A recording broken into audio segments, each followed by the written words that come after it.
27 साल का एक दलित युवा जो दूसरी जाति की एक लड़की के साथ रिलेशनशिप में होता है, उसकी दिन दहाड़े हत्या कर दी जाती है और हत्या करता है 21 साल का एक लड़का जो उस लड़की का भाई है। क्यों कर दी जाती है हत्या? क्योंकि परिवार को ये मंजूर नहीं था कि एससी वर्ग से आने वाला एक युवक उनकी बेटी बहन के साथ किसी भी तरह के रिश्ते में रहे। सबसे गंभीर बात यह है कि आरोपी के माता पिता दोनों पुलिस में हैं। वही पुलिस जिसकी ये जिम्मेदारी है कि इस तरह के अपराध न हो, वो दोनों भी इस मामले में आरोपी हैं। पूरा मामला आपको शुरुआत से बताते हैं। घटना तमिलनाडु के तिरुनेलवेली जिले की है। कविन सेल्वा गणेश नाम का एक सॉफ्टवेयर इंजीनियर इस मामले का पीड़ित है। कविन अपने स्कूल के ही दिनों से एक लड़की के साथ संपर्क में था। नाम है सुभाषिनी। इंडियन एक्सप्रेस की रिपोर्ट के मुताबिक सुभाषिनी और कविन दोनों आपसी सहमति से रिलेशनशिप में थे, मगर सुभाषिनी की फैमिली को ये रिलेशनशिप मंजूर नहीं था। पुलिस और रिपोर्ट्स के मुताबिक इसकी वजह थी सुभाषिनी MBC यानी मोस्ट बैकवर्ड क्लास वाली कम्युनिटी से आती थी, जबकि कविन का परिवार स्केड्यूल कास्ट माने SC कम्युनिटी से है। इसके चलते सुभाषिनी के परिवार ने कई दफ़ा कविन को जान से मारने की धमकी दी थी।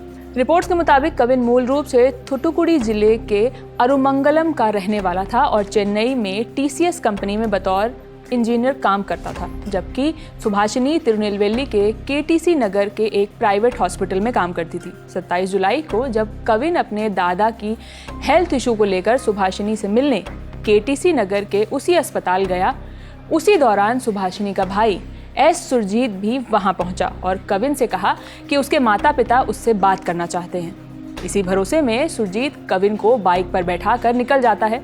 कुछ ही दूर चलने पर सुरजीत ने अचानक बाइक रोकी और चिल्लाते हुए कविन से पूछने लगा कि उसने कैसे एक ऊंची जाति की लड़की से प्यार करने की हिम्मत की।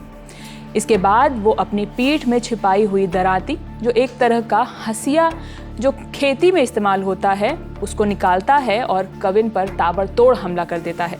चश्मदीदों के मुताबिक कविन ने भागने की कोशिश की, लेकिन सुरजीत ने उसे पकड़ लिया और उस पर बेरहमी से वार करके घायल कर दिया, जिसके बाद मौके पर ही उसकी मौत हो गई। वहीं हमले को अंजाम देने के बाद सुरजीत ने पलायम कोट्टई पुलिस स्टेशन जाकर आत्मसमर्पण कर दिया, जिसके बाद पुलिस और परिवार ने इसे जाति आधारित किलिंग का मामला बताया है। वहीं कविन की मां तमिज़सेल्वी ने पलायम कोट्टई पुलिस स्टेशन में शिकायत दर्ज कराई है। उन्होंने सुरजीत के साथ साथ उसके माता पिता सरवण और कृष्ण कुमारी को भी आरोपी बनाया है। सुरजीत के माता पिता पर आरोप है कि पहले कई बार उन्होंने कविन को धमकियां दी थी। इसके बाद पुलिस ने इन सभी पर भारतीय न्याय संहिता यानी BNS की धाराओं और SC/ST एक्ट 2015 के तहत मामला दर्ज किया है। इसके साथ ही पुलिस ने घटनास्थल से CCTV फुटेज भी जब्त किया है और कविन के शव को पोस्टमार्टम के लिए तिरुनेलवेली के सरकारी अस्पताल भेज दिया है। वहीं केविन के परिवार ने शव लेने से इनकार कर दिया है और आरोपियों के खिलाफ कड़ी कार्रवाई की मांग कर रहे हैं। परिवार का कहना है कि सुरजीत के माता पिता भी हत्या में शामिल हैं। कविन की मां ने शिकायत में कहा है कि सुरजीत के पेरेंट्स को शुरू से ही दोनों के रिश्ते पर आपत्ति थी। उन्होंने बार बार कविन को परेशान किया। अब भी वो मामले को प्रभावित करने के लिए अपने पद का इस्तेमाल कर रहे हैं।